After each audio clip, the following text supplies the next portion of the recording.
자, 여러분 안녕하십니까? 반갑습니다. 부동산 세법의 김동수입니다. 오늘 제 12강 시간이 되겠는데요. 이 시간에는 재산세의 학습 정리를 하고 문제 푸는 시간을 갖도록 하겠습니다. 여러분 교재는 120쪽이 되겠습니다. 예, 출제 의도입니다. 재산세 과세 대상은 어떤 것들이 있는가? 아주 간단하죠. 5가지입니다. 토지, 건축물, 주택, 선박, 항공기가 과세 대상이 되겠죠. 자, 이번 개정됐는데요. 재산세 과세 대상인 토지의 정의입니다. 자, 과세 대상에는 5가지가 있지만 토지의 정의를 보시게 되면 공간 정보의 구축 및 관리 등에 관한 법률입니다. 공간 정보의 구축 및 관리 등에 관한 법률에 따라서 지적공부의 공적인 장부에 등록 대상이 되는 토지와 그 밖에 사용되고 있는 사실상의 토지를 말한다. 이렇게 지방세법에서 토지의 정의를 하고 있습니다. 재산세 과세상인 주택의 정의입니다. 자, 주택이란 뭐냐? 주택법 제2조 1호 규정에 의한 주택입니다. 여기 주택에는 공동주택도 있고 단독주택도 있죠. 그러나 이 주택은 토지와 건축물의 범위는 주택을 제외합니다. 그러니까 재산세에서는요, 상가 건물을 가지고 있으면 토지분 재산세, 건축물분 재산세인데 주택에 대해서는 토지 건물을 합치기 때문에 토지와 주택은 토지와 건축물의 범위에는 주택은 제외된다. 이 주택이라는 것은 공동주택이 되었던 단독주택이 되었던 토지와 건물을 한꺼번에 계산하기 때문에 토지와 건축물에 대해서는 그러니까 토지와 건축물의 범위에는 주택은 뭐한다? 제외한다는 것 기억하시기 바랍니다. 그 다음에 토지를 가지고 있으면 재산세를 내는데요. 이 토지는 3가지가 있죠. 뭐가 있나요? 종합합산 대상 토지가 있고 별도 합산 대상 토지가 있고 분리과세 대상 토지가 있습니다. 그래서 이걸 꼭 알으셔야 되겠는데, 그 다음 단원이 토지에 대한 재산세 과세 대상 중 종합합산 대상은 어떤 토지가 있는가? 여러분, 재산세는 전국에 있는 토지를 합치는 게 아니지요. 지방세이기 때문에 시군 구세입니다. 그러니까 서울특별시 강남구에서만 내가 땅이 있다면 토지분 재산세를 내고, 강동구에 토지가 있다면 강동구청에서 토지분 재산세를 징수하게 되는 건데요. 종합합산이라고 하는 것은 강동구에 있는 땅만 합산하겠다고 하는 거죠. 내가 만약에 전라북도 전주시에 땅을 가지고 있다면 전주시에 있는 땅만 합산하겠다는 건데, 종합합산 대상 토지는 어떤 것들이 있는가? 거기 10가지가 나와 있죠. 자, 과세 기준일 현재 납세의무자가 소유하고 있는 토지 중 별도 합산 대상 토지도 아니고 분리과세 대상 토지도 아닌 토지가 종합합산이니까 거기 나왔죠. 별도 합산과 분리과세 대상이 되는 토지를 제외한 토지, 그러니까 별도 합산 대상 토지도 아니고 분리과세 대상 토지도 아닌 것이 종합합산 대상 토지인데, 제가 꼭 알아야 할 10가지를 나열해 놨습니다. 첫 번째는 농지는 농지인데 실제 영농에 사용하지 아니하는 농지입니다. 실제 영농에 사용하지 아니하는 농지. 실제 농지를 가지고 있는 농사를 안 짓는다는 거죠. 즉 부재지주 소유 농지입니다. 지주가 농사를 짓고 있지 않다는 것입니다. 또한 농지가 서울특별시, 광역시, 시지역의 도시지역 안에 있는데요.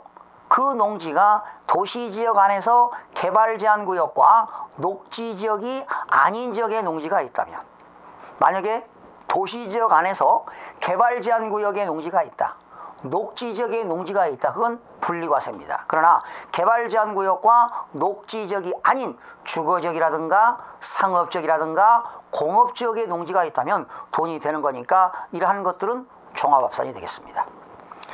두 번째는 목장용지 중에도 기준면적이 있습니다. 가축들, 소, 돼지 한 마리당 기준면적이 있는데 그 기준면적을 초과하는 토지입니다. 그래서 여러분 기억나세요?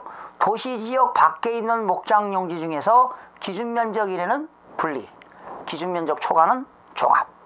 도시지역 안에 목장용지가 있다, 다 종합입니다. 그러나 도시지역 안에 있다 하더라도 개발제한구역과 녹지지역에 있을 때는 기준면적 이내는 분리, 기준면적 초과는 종합인데요. 자, 그림을 한번 그려보겠습니다. 여러분, 목장용지입니다.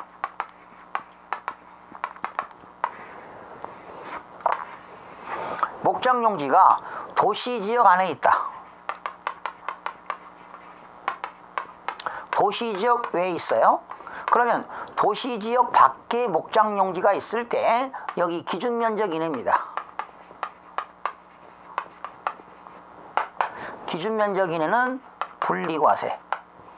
그리고 목장용지 중에서 기준면적을 초과하는 것은 종합합산이 되겠습니다. 그리고 아무 말이 없다면 도시지역 안에 있는 목장용지는 종합합산입니다. 그러나 도시지역 안에 있다 하더라도 이게 어디냐, 이게 개발제한구역과 녹지지역에 있다.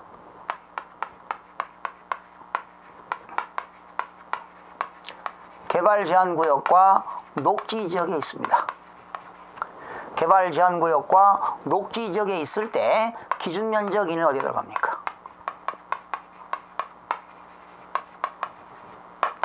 기준면적 이내는 어디에 들어간다? 분리에 들어갑니다. 그리고 기준면적 초과는 어디에 들어간다? 종합합산이 되겠습니다. 도시지역 밖에 있다. 도시지역 밖에 있는데 기준면적 이내는 분리, 기준면적 초과는 종합. 도시지역 안에 있다. 종합입니다. 그러나 도시지역 안에 있는데 개발제한구역과 녹지지역에 있을 때 기준면적 이내는 분리, 기준면적 초과는 종합이 되겠습니다.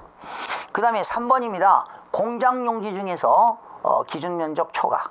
여러분, 기준면적 초과는 다 종합에 들어갑니다. 목장용지 중에서 기준면적 초과, 공장용지 중에서 기준면적 초과. 그 다음에 네 번째입니다. 일반 영업용 건축물 부속토지, 이런 상가 건물에도 기준면적이 있는데 일반 영업용 건축물 중에도 기준면적 초과는 다 종합이 되겠습니다. 5번 별표시 하시기 바랍니다. 5번 일반 영업용 건축물의 시가표준액이 당해 부속토지 시가표준액의 100분의 2에 미달하는 건축물 부속토지 중 바닥면적을 제외한 건축물의 부속토지. 이게 무슨 말이냐면요, 이런 토지 위에 상가 건물이 있습니다. 상가 건물이 있습니다. 그런데 이 건물이 노후가 돼 가지고요, 이 토지의 시가표준액은 1억입니다.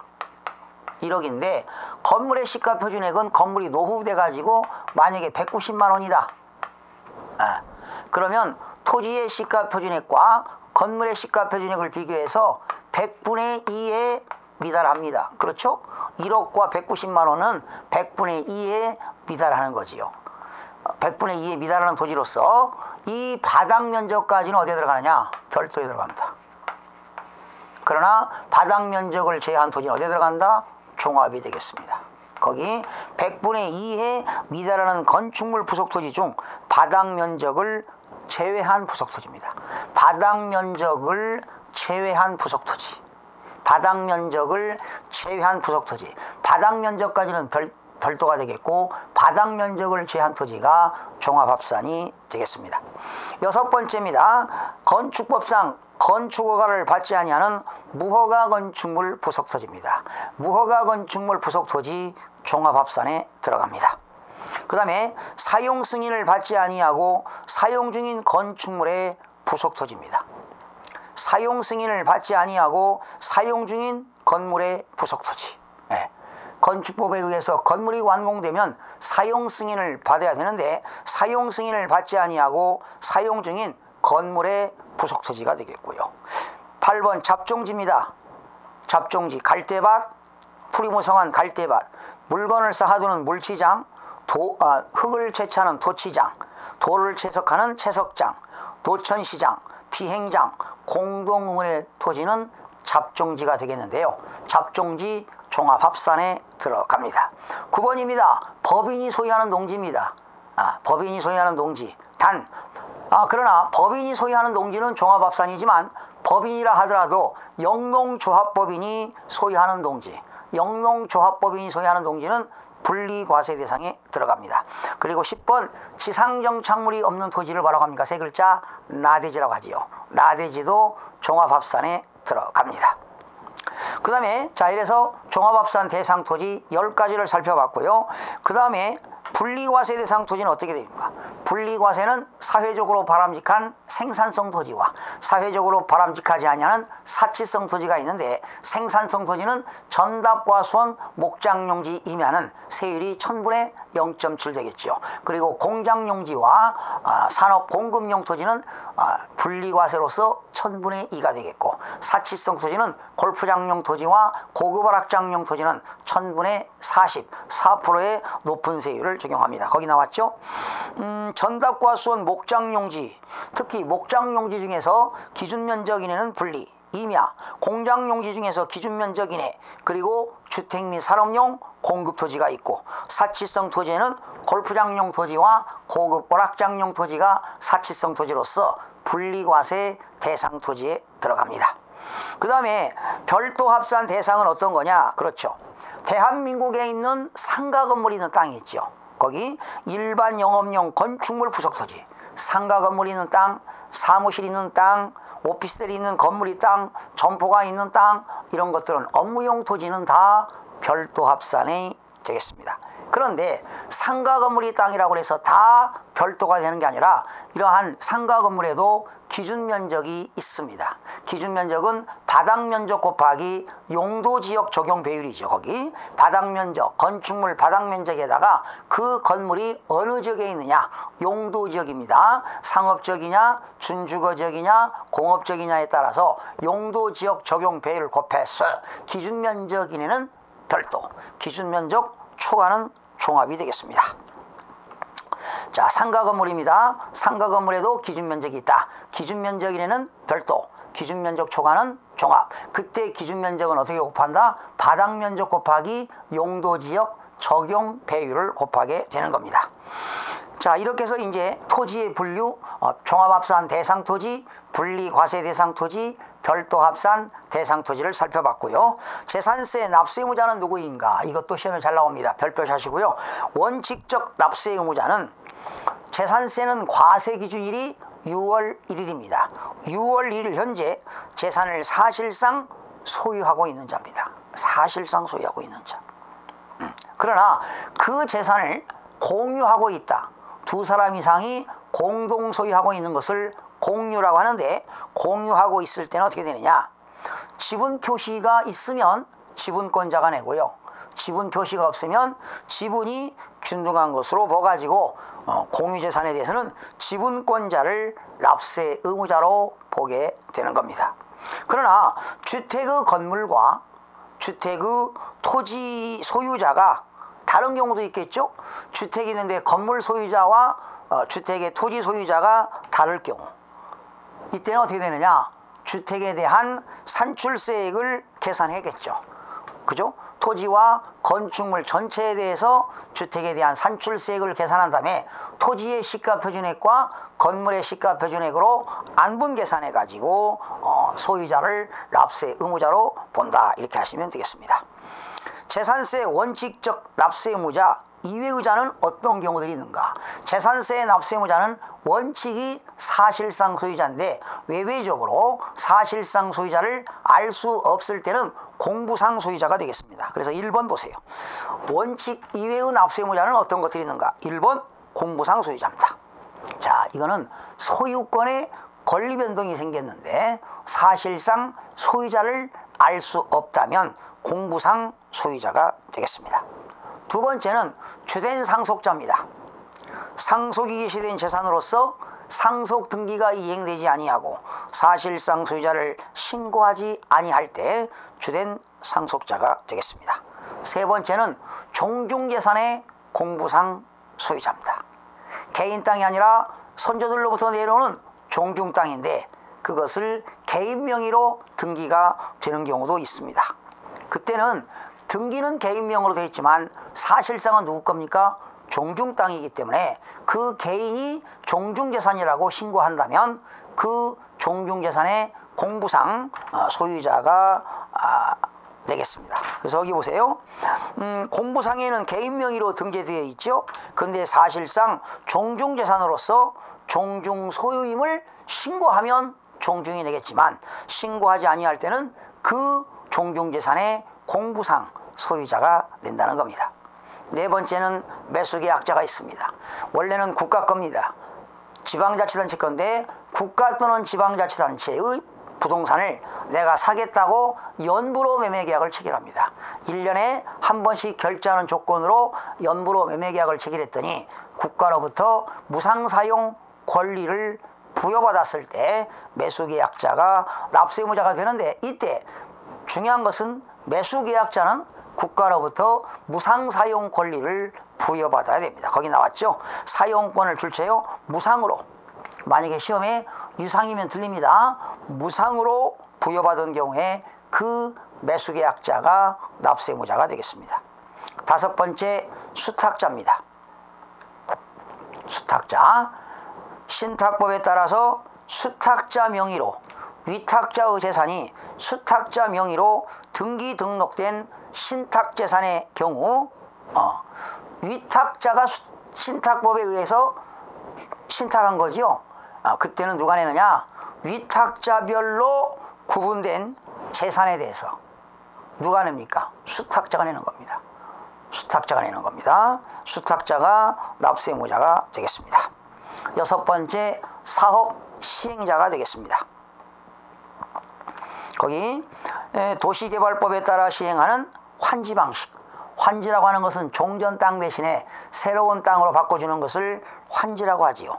환지 방식에 의한 도시개발 사업 및 도시 및 주거환경 정비법에 따른 정비사업의 시행에 따른 환지계획에서 일정한 토지를 환지로 정하지 아니하고 채비지 또는 보류지로 정하는 경우에는 누가 냅니까? 사업 시행자가 내는 겁니다.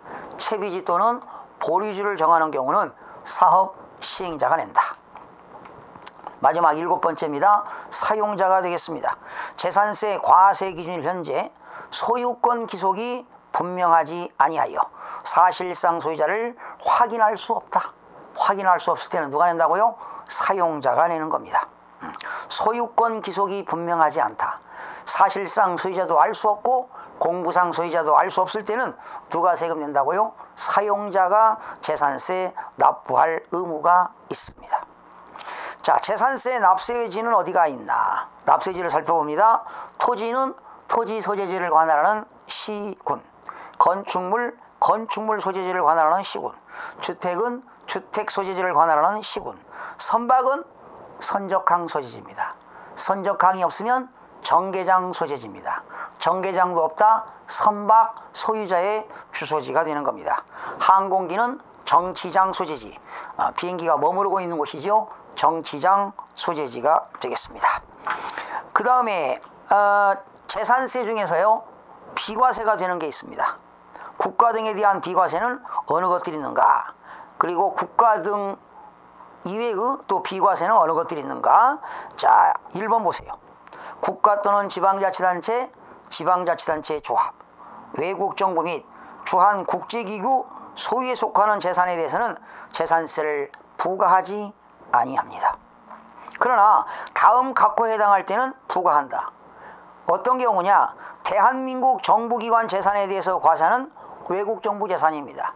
대한민국 정부가 상대 국가의 재산을 가지고 있는데 상대 국가가 과세하면 우리도 뭐 하겠다는 겁니까? 과세하겠다는 겁니다. 상호주의입니다. 또 매수계약자에게 납세의무가 있는 재산입니다. 원래는 국가 건데 국가하고 연부로 매매계약을 체결하고 연부로 매매계약을 체결하고 국가로부터 무상사용 권리를 부여받았다면 매수계약자가 납세의무가 있게 되는 겁니다.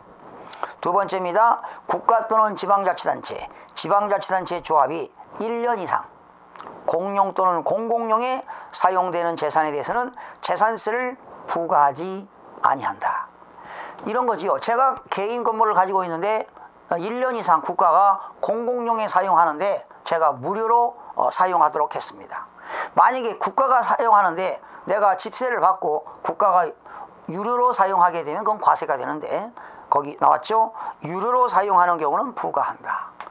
공공용에 무료로 사용할 때 비과세가 되는 것입니다. 그 다음에 또 오른쪽 보세요. 123쪽에 보니까 국가 등 비과세 외에 비과세는 어느 것들이 있는가? 대통령령이 정하는 도로, 도로법에 의한 도로, 하천법에 의한 하천, 제방. 제방이라는 건 뚝방길이죠. 국어라는 건 뭡니까? 작은 실개천, 도랑 같은 걸 말하는 거지요. 국어. 유지, 연못, 그리고 묘지. 도로, 하천, 제방, 국어, 유지, 묘지 이런 것들 비과세가 되겠습니다. 그리고 군사기지 및 군사시설 보호법이라는 게 있죠. 여기에는 제한보호구역이 있고 통제보호구역이 있습니다. 여러분, 통제보호구역은요, 민간인 통제선 있잖아요. 거기 뭡니까? 출입증이 있어야만이 통제가 가능한데 그 통제보호구역에도 전답과수원 그리고 대지는 세금 냅니다. 통제보호구역에도 전답과수원 및 대지를 제외한 토지가 비과세고, 통제보호구역이라 하더라도 전, 답, 과수원 및 대지는 과세하고요. 전답, 과수원 및 대지를 제외한 토지가 비과세니까 통제보호구역에 있는 임야 같은 건 어떻게 될까요? 세금이 없습니다. 비과세가 되겠습니다.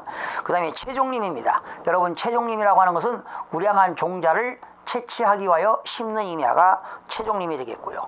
임업시험장에서 시험적으로 심는 임야가 시험림이 되겠고요. 공원자연 보존지구 안에 있는 임입니다. 여러분, 공원자연 보존지구 안에 있는 임야는 비과세가 되겠고요. 자연공원법에 의해서 공원자연 환경지구 안에 있는 임야는 분리과세가 됩니다. 환경지구 안에 있는 임야는 분리과세가 되고, 자연공원법에 의한 공원자연 보존지구 안에 있는 임야는 분리과세가 되겠습니다. 줄 그으세요. 채종림, 시험림, 공원자연 보존지구 안에 있는 임야. 네 번째, 임시로 사용하기 위하여 건축된 건축물로서 과세기준 현재 1년 미만인 것, 1년 초과하면 부과합니다. 1년 미만인 것 비과세가 되겠고요. 다섯 번째, 비상재해 구조용, 무료 도선용, 그리고 선교 구성용과 본선에 속하는 전마용으로 사용되는 선박. 전마용은 노젓는 배를 말하겠죠. 비상시에 사용되는 이런 선박들 비과세가 되겠고요. 행정기관으로부터 철거 명령을 받은 건축물 등 재산세를 부과함이 부적절한 건축물로서 대통령이 정하는 겁니다. 그러니까 행정기관으로부터 철거 명령 받은 건축물 비과세입니다. 그런데 일부는 철거되고 일부는 철거되지 아니한 부분은 어떻게 될까요? 부과가 되겠습니다. 재산세의 과세 표준은 어떻게 되는가? 토지, 건축물, 주택에 대한 재산세 과표는요, 토지, 건축물, 주택에 대한 시가 표준액에다가 부동산 시장의 동향과 지방재정 여건 등을 고려하여 공정시장가액 비율을 곱하는 건데요. 이때 토지와 건축물은 공정시장가액 비율이 70%입니다. 거기 토지, 건축물 나왔죠. 100분의 50부터 100분의 90까지다 했는데 중간 100분의 70을 적용합니다. 그리고 주택은요, 시가 표준액에다가 공정시장가액 비율인데요, 거기 책에 보시면 100분의 40부터 80까지인데 중간이 몇 프로입니까? 60%입니다. 그래서 토지와 건축물은 몇 프로라고요? 70%를 쓰시고요. 그리고 주택은 공정시장가액 비율이 60%가 되겠습니다. 토지와 건축물은 쓰세요. 70%, 주택은 60%가 되겠고요. 그리고 두 번째, 선박과 항공기의 과세 표준은 그냥 시가 표준액입니다. 공정시장가액 비율을 적용하지 않습니다. 공정시장가액 비율을 적용하는 것은 토지와 건축물과 주택인데, 토지와 건축물은 70%가 되겠고 주택은 60%가 되겠습니다. 그리고 선박과 항공기는 그냥 시가 표준액이 되겠습니다. 자, 재산세의 표준세율로 넘어갑니다. 자, 토지는요, 토지는 세 가지가 있죠. 종합합산 대상 토지는 1000분의 2에서 1000분의 3, 1000분의 5, 0.2%부터 0.5%까지 적용합니다. 그리고 별도 합산 대상 토지는 0.2%부터 0.4%입니다. 즉 1000분의 2, 1000분의 3, 1000분의 4. 1000분의 2, 종합합산은 1000분의 2, 3, 5가 되겠고 별도는 2, 3, 4가 되겠고요. 분리과세 대상은 전당과수원 목장용지이면은 1000분의 0.7. 그 다음에 골프장용 토지와 고급 오락장용 토지는 사치성 토지로서 1000분의 40입니다. 그리고 공장용지와 산업공급용 토지는 1000분의 2가 되겠습니다. 자, 두 번째 건축물로 넘어갑니다. 골프장용 건축물과 고급 오락장용 건축물은 1000분의 40입니다. 골프장용 건축물과 고급 오락장용 건축물은 1000분의 40입니다. 그리고 특별시, 광역시, 시지역, 특별시, 광역시에서 군지역은 제외되고요. 시지역에서는 읍면지역이 제외됩니다. 결과적으로 특별시, 광역시, 시지역 안에서 주거지역에 있습니다. 주거지역에 공장용 건축물이 있다. 그러면 얼마냐? 1000분의 5를 적용합니다. 여러분, 그냥 여러분들이 가지고 있는 오피스텔이라든가 상가 건축물은 1000분의 2.5입니다. 1000분의 2.5인데 역시 산업단지에 있는 공장도 1000분의 2.5가 되겠어요. 그러나 특별시, 광역시, 시지역에 줄차요 뒤에 넘겨서 주거지역, 주거지역 내 공장용 건축물입니다. 주거지역에 있는 공장용 건축물은 영원히 그 주거지역에 공장용 건물이 존재하는 한 1000분의 5를 적용합니다. 여기에 2배 아닙니까? 100분의 200. 여기에 2배. 네. 1000분의 5를 적용하게 됩니다. 그리고 다 감옥 및 남옥 이외의 건축물은 일반 영업용 건축물입니다. 1000분의 2.5는 쓰세요. 일반 영업용 건축물 쓰세요. 거기다 1000분의 2.5는 일반 영업용 건축물은 1000분의 2.5가 되겠습니다. 그 다음에 주택으로 넘어가는데요. 별장은 1000분의 40입니다. 사치성 재산이기 때문에. 그러나 여러분들이 살고 있는 별장 이외의 주택은 4단계 초과 누진세율을 적용합니다. 1000분의 1, 1000분의 1.5, 1000분의 2.5, 1000분의 4.